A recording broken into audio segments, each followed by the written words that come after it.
While retirement is generally seen as a time of relaxation and self-focus, God calls us to love, serve, and help others for a lifetime. He has been preparing us for this retirement season, literally our entire lives.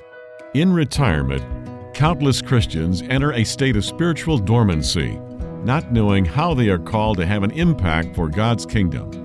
The Retirement Reformation seeks to encourage and empower the 50 million Christians approaching or in retirement to embrace the calling God has been preparing in them. When the world says it's time to stop, you can begin to have your greatest impact. Welcome to iRetire4Him, the mouthpiece of the Retirement Reformation, where our goal is to journey from retirement to reformation so you can say, I retire for Him. Reaching out to the 50 million Christ followers in America who are approaching or already in retirement, you've tuned into iRetire4Him, the mouthpiece of the Retirement Reformation. I'm your host, Jim Brangenberg, along with the founder of the Retirement Reformation, Bruce Bruinsma. Please check us out online, retirementreformation.org, retirementreformation.org, and of course, on Facebook, Retirement Reformation, and you can download our app in the App Store, Retirement Reformation.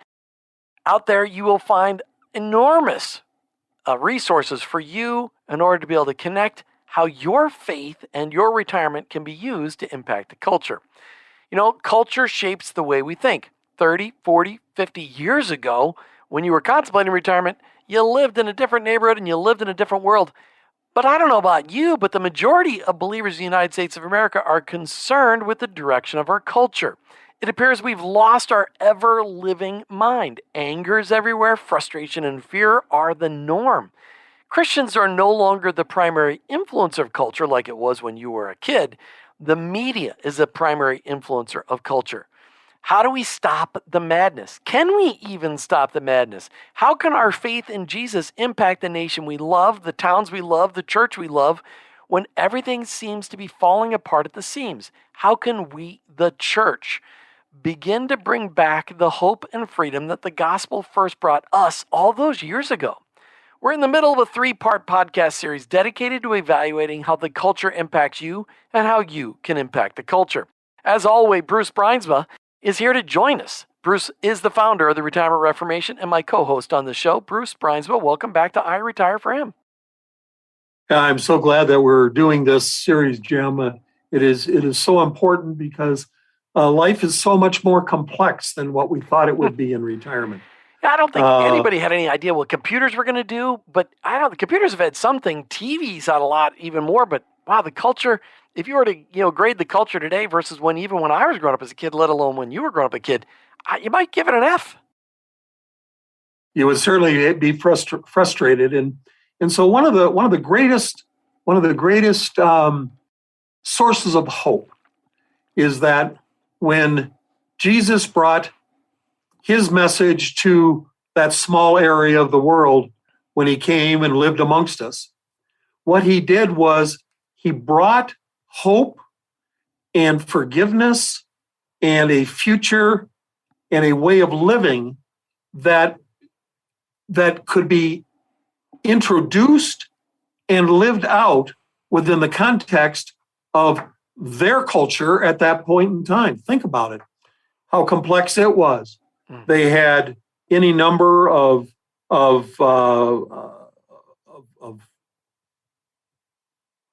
problems. Well, they had the Roman Empire. They had the religious rulers. What I was trying to say is that they had any number of people that were like Judas and Maccabeus, and there were wars, and there were revolts, and there were the Romans trying to control what it is that they were doing. There was the Greeks, and then there was the Jews, and so they had a at the time that Jesus came, He brought His message into a complex time. We are now in another complex time, and the promises that He gave us then on how we are to come alongside and impact the issues of today are not that different than the message and the context in which He brought it back then. There were most people that didn't believe. Today we have that situation. That's what's changed in our culture. Right. Churches are vacant. Most people don't believe or think it's irrelevant. And so we have a context of people who don't care, don't believe it. Now, how do we come alongside them and make a difference? We talked about and you mentioned in our last episode, all the different skill sets that people have: teachers, health workers, government workers, the military, the business.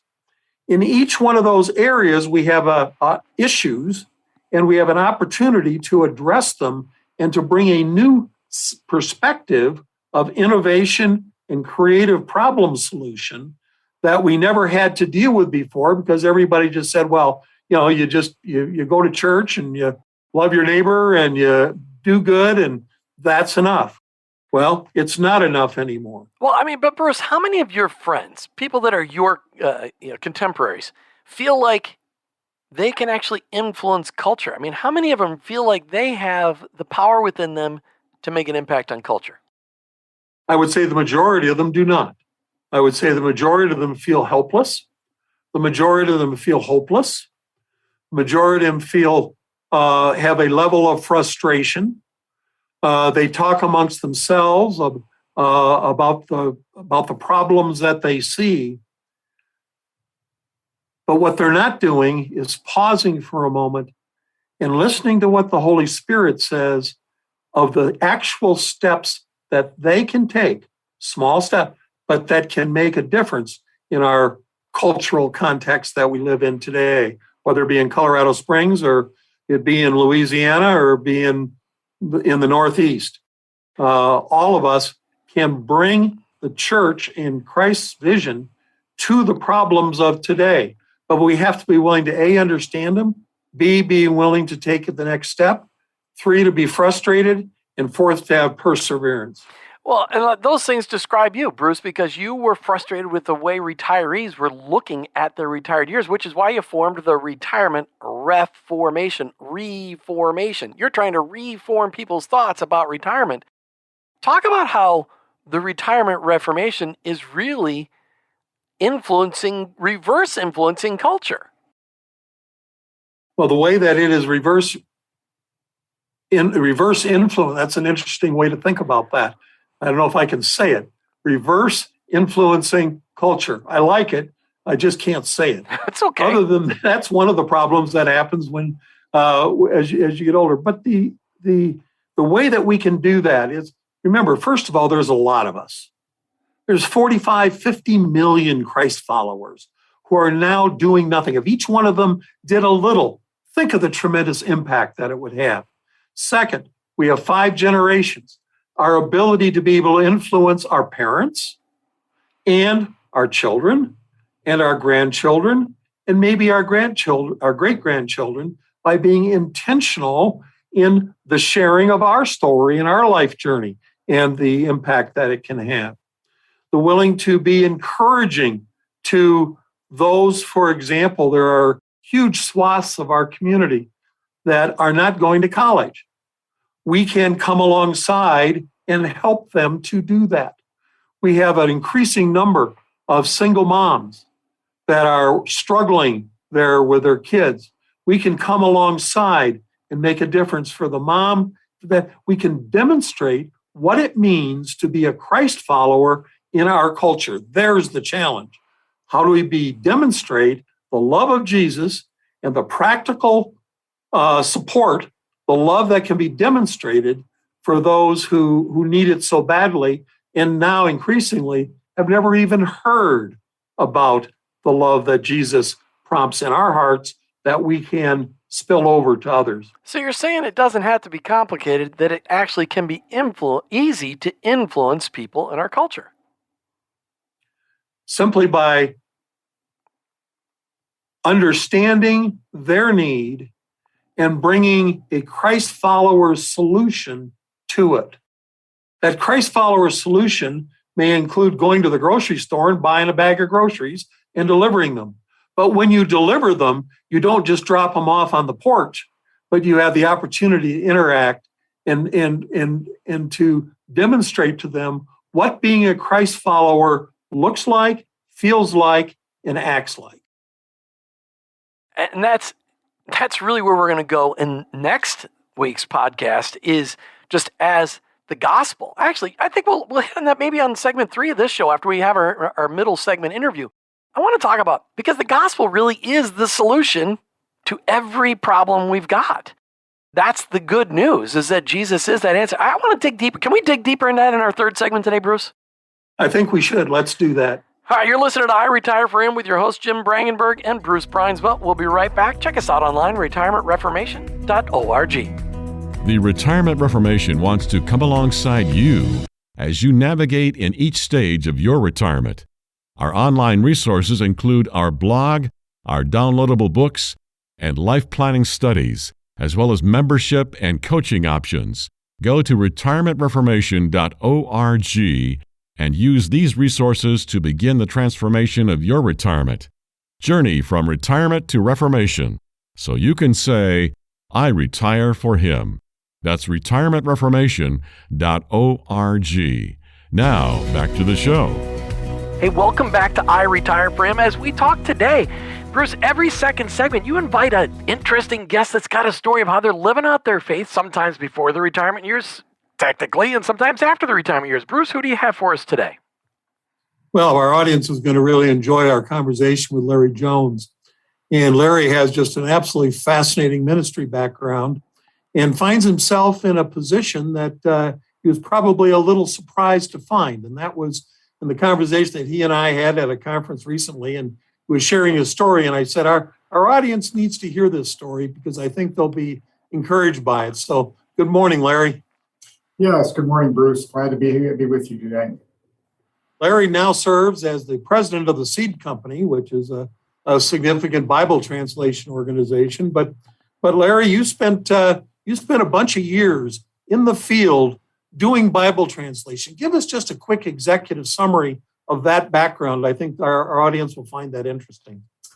Okay, yeah, thanks, Bruce. My wife and I served for 18 years in Indonesia, 12 of those as trench worker, Bible translation linguists working with a people group in Eastern Indonesia, and then another 6 in missionary administrative leadership in Indonesia, then another 9 in the Philippines as I gave a regional oversight of Bible translation work with Wycliffe throughout the Asia Pacific region. And then since 2008, I've worked with Seed Company, mainly focused on quality assurance, making sure that the translations that Seed Company supports are faithful and accurate. And then since 2020, February 2020, I've been the Chief Executive Officer. You know, when I was in graduate school, they trained us that, in fact, our goal was to become a chief executive officer of an organization. My guess is that wasn't the training that you received nor the expectation that you had. Talk about that just a little bit. Yeah, thanks, Bruce. You know, God does have quite an interesting way of leading us and guiding us in this life. I turned 65 in 2018, and at that time handed over my leadership responsibilities to a gentleman that I had groomed and as my successor. And then from 2018 on, I was expected to work in Bible translation for another stretch, but probably was expecting to focus mainly on that quality assurance piece. I still am fluent in Indonesian, and so my wife and I were spending 4 or 5 months out of the year living in Indonesia and helping Bible translation teams there do their job of translating scripture into their languages. I was learning biblical Hebrew at this stage of my life and just pressing ahead. So it was quite a surprise to me when the Seed Company board came into my office in February of 2020 and said, our president has resigned and we need you to step in. You know, God does amazing things. I know for most of us that have lived a significant life or in what the world would call the retirement years, God calls us and has prepared us in ways that for things that we didn't expect.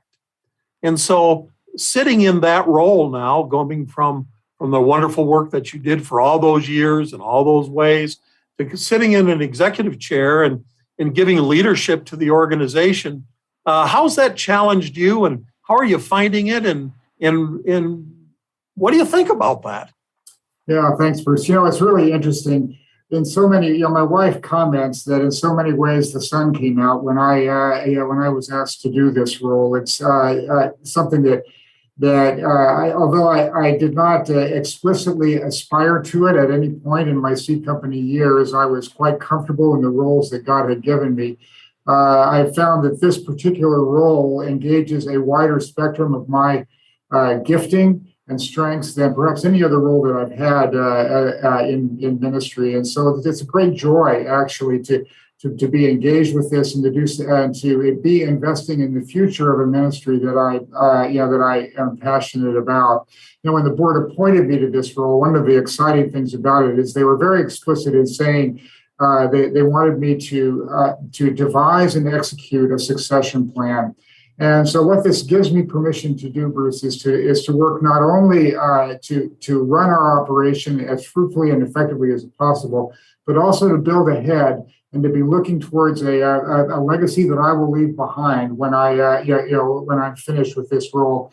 I know that I don't have that much tread on my tires. I'm not going to be at this indefinitely, and so being able to invest in others and lay the foundation for a successor that our board will ultimately choose, but to be equipping some people as great candidates who could do this job well and share my vision for where I feel like C Company needs to go, that's an enormous privilege.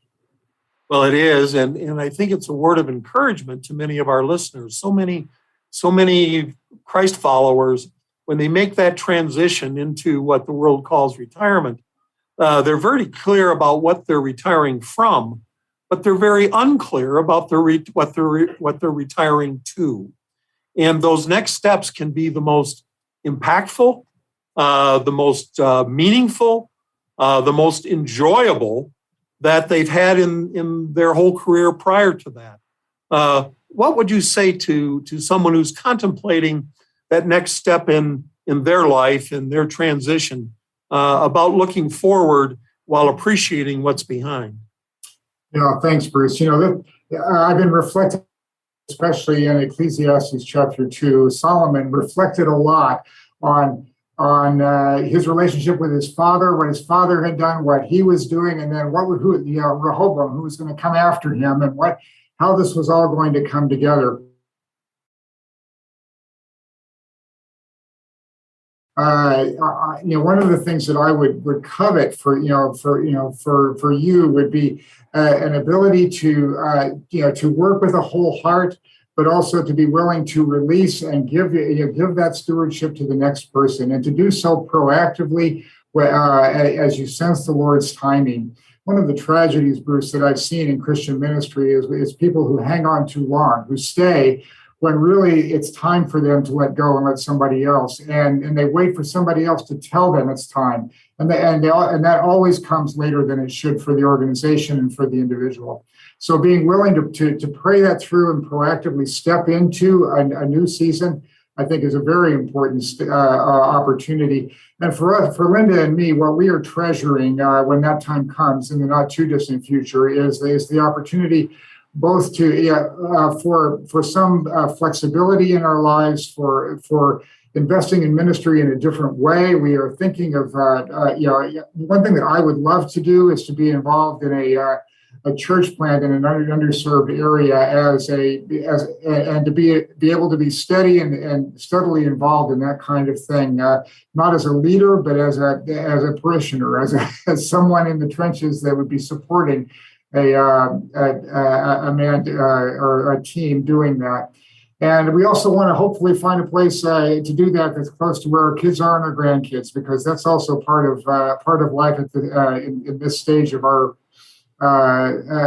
journey is having grandkids that we want to invest in and who need the influence of grandparents who love Jesus. Well, that's for sure. Given the length of time that God is giving us now, that is unusual and different than we've had in the past. And so to have perhaps as many as 5 generations alive at the same time and to manage those complexities and to hear your heart in relation to next steps, I think will be very encouraging to our audience, and it's an encouragement to me. So just really thank you for your years of service and for the years of service that are coming. in ways that that will bring joy to your heart, meaningful to the two of you, and impact the kingdom in perhaps a different way. And so thank you for your leadership now, for the way that God prepared you for what it is, and then for what's ahead. I look forward to maybe another 5 years from now, we can have another conversation and you can reflect back on that transition that has come. So Larry, thank you so much for joining us today. Yes, you're welcome, Bruce. May it be that we connect again in a few years, and I might be in a different place again, and we can see God's glory in that. That's for All sure. of the above. That's for sure. Thank you, my friend. Hey, check out Larry Jones and his entire team at the Seed Company, tsco.org, tsco.org. It may be an organization you want to get behind because as they translate Bible into languages across the globe, this is an organization you're going to want to support. The Seed Company, tsco.org. We'll be right back with more on I Retire for Him. Every I Retire for Him show goes so quickly we don't often get to remind you that there are 2 resources you should be checking out right now. I recommend that you get a copy of the Retirement Reformation book and the I Retire for Him book. Retirement Reformation focuses on the mindset and behavioral changes needed, let's just say paradigm shifting that is needed to live out your faith in retirement.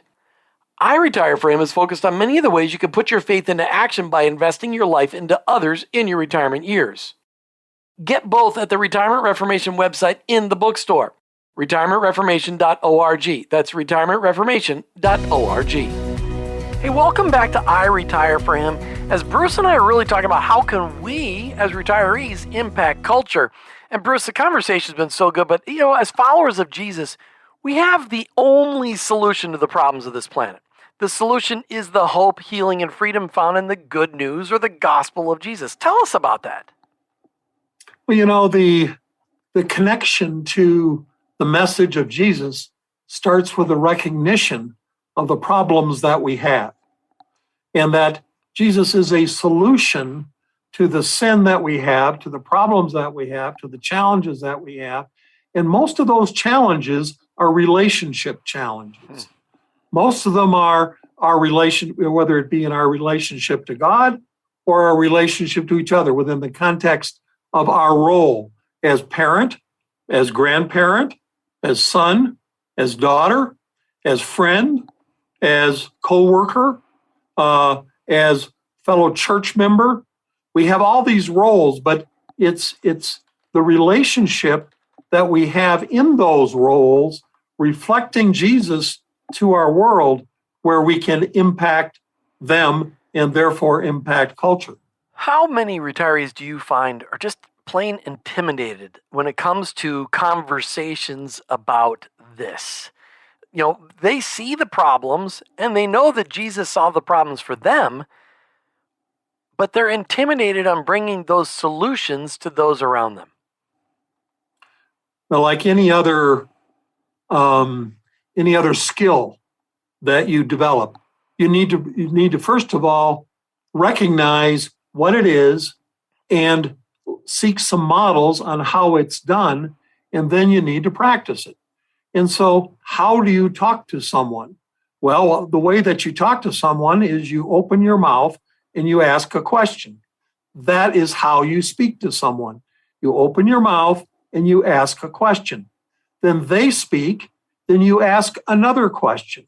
And then they speak, and then you bring to them a solution that you have found on the issue that you're talking about. There's at least a model of how, in fact, you begin a relationship. Those conversations can start in the line in the grocery store, or they can start at your neighborhood group meeting. They can start over a breakfast, a lunch, a dinner. They can start over a neighborhood barbecue, or just meeting someone walking their dog going down the street. So what's the pattern? Number one, open your mouth and ask a question. Number questions, two, yeah. Second, ask another question. Third, speak into the issue that the question has prompted a response from them. There was a wait a minute. You missed one point in there. I want to bring it up.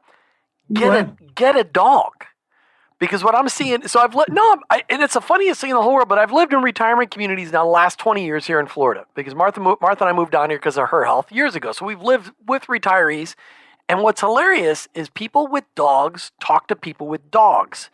And the dogs are the opening conversation. They make everything fine. You don't have to get a big dog. Get a little yipper dog.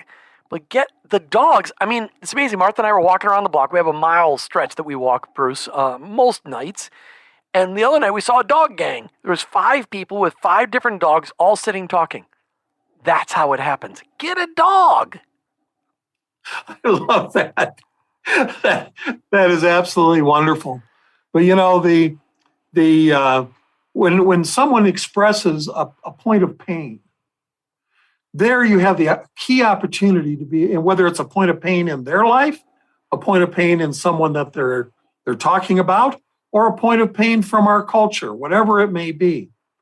The first thing that in order to be able to impact them is they got to know that you understand and that you care. I know how you feel. Man, I felt exactly the same way. And here's what I found. I found that, because of my relationship with Jesus, in fact, I have a perspective on that, which really helped me. I don't know if it'll help you or not, but it certainly has helped me. And so the easiest thing for all of us to talk about, the easiest to have a conversation, is 2 things.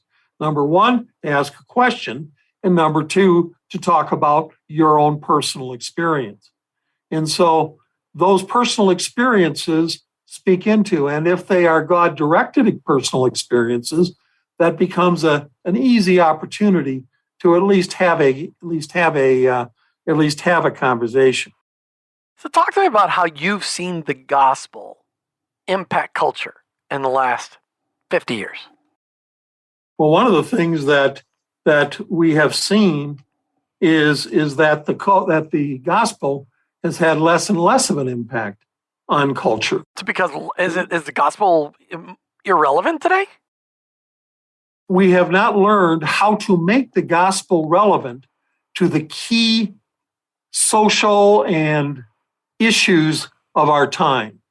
We have stayed back into its role in a different time and a different culture rather than to a current time and a current culture. And so we need both models and practice and examples of what it is that means. And so, for example, let's talk about abortion. There's one that'll bring you right up to speed. And that most people think that Christians are just anti-women. That's the way it gets positioned. And so we need to learn how to have a conversation with someone with that perspective, showing them a different way to think about that issue while you understand the value and importance of women, your wife, your mother, your children, and that you respect their role. One of the things that God shows us is that in that role, they have a responsibility for the children, a key responsibility in bringing up the children that they bring into the world. And bringing children into the world is how, in fact, we then change the things about our world that we don't like. All right, there's a circuitous logic. Yeah. But in fact, you are able to have those conversations in ways, and rather than just getting angry or condemning. One of the key words that you see about our Christian community from culture is that we are condemning. Judging. We're judgers. We're judging, we're confirming, we're condemning. Rather than what did Jesus do? Jesus affirmed us in the roles that we could be, and he brought us hope and joy. And yet we are being cast in the exact opposite of that. And it's very hard for us. What the challenge is for us to learn how to be able to turn that other coin to the other side and to be able to bring hope and joy even into a difficult conversation. Conversations about politics and family. There's so much hurt in our culture today. Bruce, how can the Retirement Reformation, and on the website, retirementreformation.org, or from the App Store, Retirement Reformation, how can your organization equip us to be influencers of culture in honor of the gospel? I think there's more for us to do. the first part, I think we're doing a reasonably good job of helping people to take another step into their journey and understanding where they can have an influence, where they can help. I don't think we've done a good enough job of being able to answer the question about, in these really difficult, challenging areas of conversation, how to actually do that. And part of the reason is there's a certain fear, I think, in all of us to, should we really address that issue, abortion being an example? Should we really address that issue? And can we do it in the way that Jesus would do it, not from the standpoint of, you're going to hell when you're killing babies. Now, that may very well be true, but in fact, that's not going to bring someone to a deeper understanding and then they being able to discover what it is that we know about the value of life. So I think in the next year, that's one of the things that we need to address, and maybe have some forums where we can discuss as a community what those answers might look like together, and have the Holy Spirit influence us to be able to take some of those next steps that you're asking about and suggesting. Almost like a retirement reformation apologetics. Like how do we have tasty conversations with people without them feeling judged? Because a lot of people are hurting. The abortion issue has hurt so many, in every aspect. That's just one piece, but politics is another one. Well, just the whole issue of vaccination, for pity's sakes. Oh, yeah. How do we deal with that? I mean, that is so tough. How do we deal with the interaction of government and the church? Do we say we don't want anything to do with government because they're all going to hell and they're messed up and they're inefficient, and so we just don't want to have anything to do with them, and we're just going to work on our holy huddle? That's not going to work. How do we find the points of connection that are God-honoring, that will lead us to new solutions of new problems in ways that will be, that people say, I really like working with those Christian people. They're different. And they bring something. I always feel better after I talk with them, even when I disagree with them.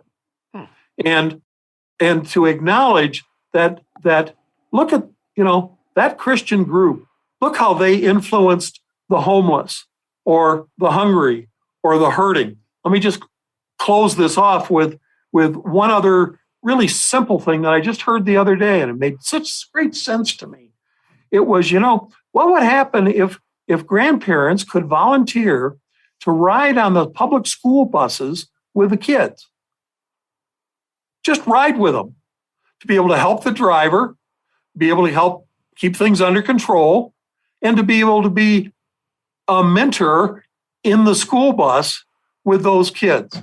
I just thought that was so simple, so easy, and the potential to have such an impact of being able to expose kids to a grandparent and a grandparent to kids in a non-threatening environment where the driver needs help and connects with the school district.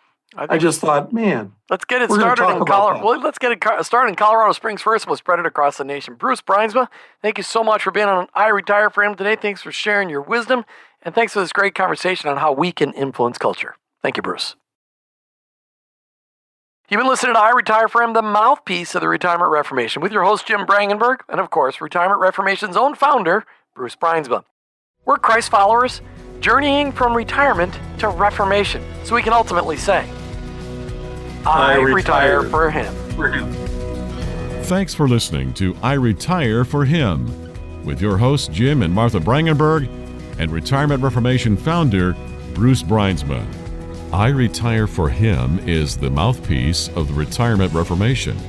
Most Christians tend to follow the world's pattern of rest and self-pampering during retirement. However, in your retirement, you can be focused on God's unique call to love, serve, and help others. This can be your best season of life if you take advantage of a life's worth of knowledge and experience and combine it with a greater freedom of time and money and invest it all in the generations both preceding and following you. The Retirement Reformation is encouraging Christians to find and follow God's call in all seasons and aspects of life, especially in retirement. Take time to sign the manifesto at retirementreformation.org and explore the wealth of resources available on our site. Join this movement of God and journey from retirement to reformation so you can say, I retire for Him. Go to retirementreformation.org.